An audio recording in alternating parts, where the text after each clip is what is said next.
ત્યાં ઘણા બધા મકાનો પડી ગયા હતા, લોકોના અનાજ તણાઈ ગયા હતા. ત્યારે જય વેલનાથ યુવા મંચ ગુજરાતની ટીમ દ્વારા ત્યાં અનાજ કીટ, રાશન કીટ ગામે ગામ જઈને પૂરી કરવાનું કાર્ય કરવામાં આવ્યું હતું. જય વેલનાથ યુવા મંચ ગુજરાત દ્વારા કહેવાય છે ને કે સૌથી મોટું કોઈ દાન હોય તો રક્તદાન છે.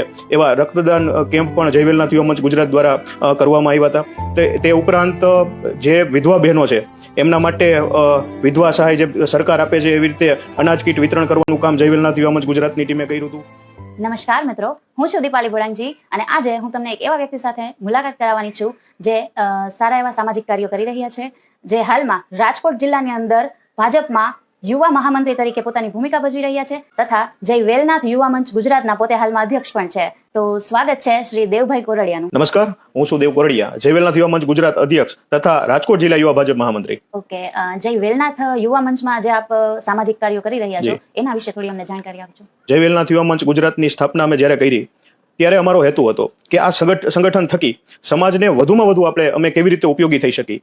હાલમાં જ જ્યારે 2023માં જ્યારે જામનગર જિલ્લામાં કાલાવડ તાલુકાના આસપાસના ગામોમાં જ્યારે અતિવૃષ્ટિના કારણે જ્યારે ત્યાં ઘણા બધા મકાનો પડી ગયા હતા, લોકોના અનાજ તણાઈ ગયા હતા, ત્યારે જય વેલનાથ યુવા મંચ ગુજરાતની ટીમ દ્વારા ત્યાં અનાજ કીટ, રાશન કીટ ગામે ગામ જઈને પૂરી કરવાનું કાર્ય કરવામાં આવ્યું હતું. જય વેલનાથ યુવા મંચ ગુજરાત દ્વારા કહેવાય છે ને કે સૌથી મોટું કોઈ દાન હોય તો રક્તદાન છે. એવા રક્તદાન કેમ્પ પણ જય વેલનાથ યુવા મંચ ગુજરાત દ્વારા કરવામાં આવ્યા હતા. તે ઉપરાંત જે વિધવા બહેનો છે એમના માટે વિધવા સહાય જે સરકાર આપે છે એવી રીતે અનાજ કીટ વિતરણ કરવાનું કામ જય વેલનાથ યુવા મંચ ગુજરાતની ટીમે કર્યું હતું. એ ઉપરાંત માનો કે દિવાળી આવતી હોય તો દરેક ઘરના જે નાના પરિવારના છોકરાઓ દિવાળી ઉજવી શકે તો એવા ઝુંપડપટ્ટી વિસ્તારમાં જઈને ફટાકડા વિતરણ કરવાનું કામ જય વેલનાથ યુવા મંચ ગુજરાતની ટીમ કરે છે. આવા અનેક સેવાકીય કાર્ય જય વેલનાથ યુવા મંચ ગુજરાતની ટીમ કરે છે. તો આપ આટલા ખૂબ જ સારા એવા કાર્ય કરી રહ્યા છો એના બદલ હું અમારી ટીમ વતી તથા પૂરા ગુજરાત વતી આપનો ખૂબ આભાર માનું છું. તથા એક વાત એવી પણ જાણવા મળી છે કે હમણાં તાજેતરમાં આપણે કંઈક 25 દીકરીઓના સર્વજ્ઞાતિ સમૂહલગ્ન પણ કરાવી રહ્યા છીએ. જી, અત્યારે જોઈ છે કે જે દેખાદેખીનો સમય છે કે ઘણા પરિવાર એવા હોય છે કે જ્યારે લગ્ન આવે ને એટલે એમના પરિવાર ઉપર 5 વર્ષ એમનું પરિવાર ઊભું ન થઈ શકે એવો તેમના ઉપર એક આફત આવે એવી પરિસ્થિતિ સર્જાતી હોય છે. ત્યારે જય વેલનાથ યુવા મંચ દ્વારા આ સર્વજ્ઞાતીય 25 દીકરીઓનું સમૂહ લગ્નનું આયોજન કરવામાં આવ્યું છે. આ સમૂહ લગ્નમાં શાહી જાજરમાન મંડપ આપણે માનો કે આપણા ઘરે પ્રસંગ કરી તો માનો કે આપણા અંગત સગાવાલાઓને આવે, પણ આ સમૂહ લગ્નમાં રાજકીય મહાનુભાવો, સંતો, મહંતો જે આ 25 જે મારી બહેનો જે હું માનું છું અને મેં માની છે એમના જ્યારે સમૂહ લગ્ન થાય ત્યારે સંતો, મહંતો, રાજકીય મહાનુભાવો તમામ આ મારી બહેનો દીકરીઓને આશીર્વાદ આપવા માટે આવશે. તો આપ આટલા સરસ એવા સામાજિક કાર્યો કરી રહ્યા છો તો આપને આટલી પ્રેરણા ક્યાંથી મળી? હું છે 2017માં મારું ગામ કાગદડી ગામમાં હું ત્યારે મારી 21 વર્ષની ઉંમર અને ગુજરાતમાં સૌથી નાની વયના સરપંચ તરીકે મારા ગામનો સરપંચ બન્યો અને મને એવી ભાવના હતી કે મારે મારા ગામ માટે કંઈક કરવું છે. સરપંચ એક એવું પાત્ર છે કે એ સૌથી નીચે તળિયા સુધી જોડાયેલો વ્યક્તિ હોય કે ગામના પ્રશ્ન શું છે, લોકોના પ્રશ્ન શું છે, લોકોની જરૂર શું છે.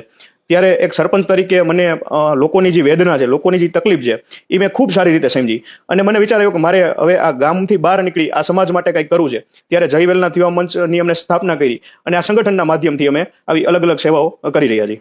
આપ જય વેલનાથ યુવા મંચમાં આપણે ઓલરેડી તમે અધ્યક્ષ તો છો જ, તેમ છતાં પણ તમે સર્વજ્ઞાતિ સમૂહ લગ્ન શા માટે કરાવો છો? એનું કઈ ઉદ્દેશ્ય આપ દર્શકને જણાવશો?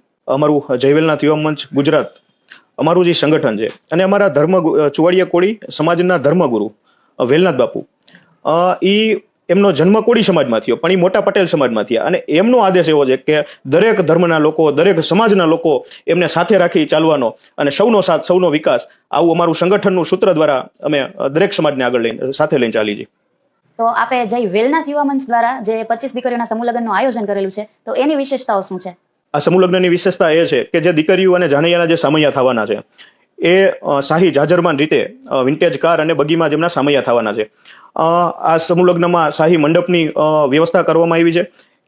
તદુપરાંત 125 થી વધારે વસ્તુ જે દીકરીઓને કરિયાવરમાં આપવાની છે કે જેમ મારી બેનના લગ્ન હોય અને આપણે જાતે જે બધી તૈયારી કરતા હોય એવી જ રીતે જય વેલનાથ યુવા મંચની ટીમ સતત અત્યારે રાત દિવસ જોયા વગર તન મન ધનથી આ સમૂહ લગ્નની તૈયારી કરી રહ્યા છે. તો આ હતા આપણા કોળી સમાજના યુવા અગ્રણી શ્રી દેવભાઈ કોરડિયા. નમસ્કાર.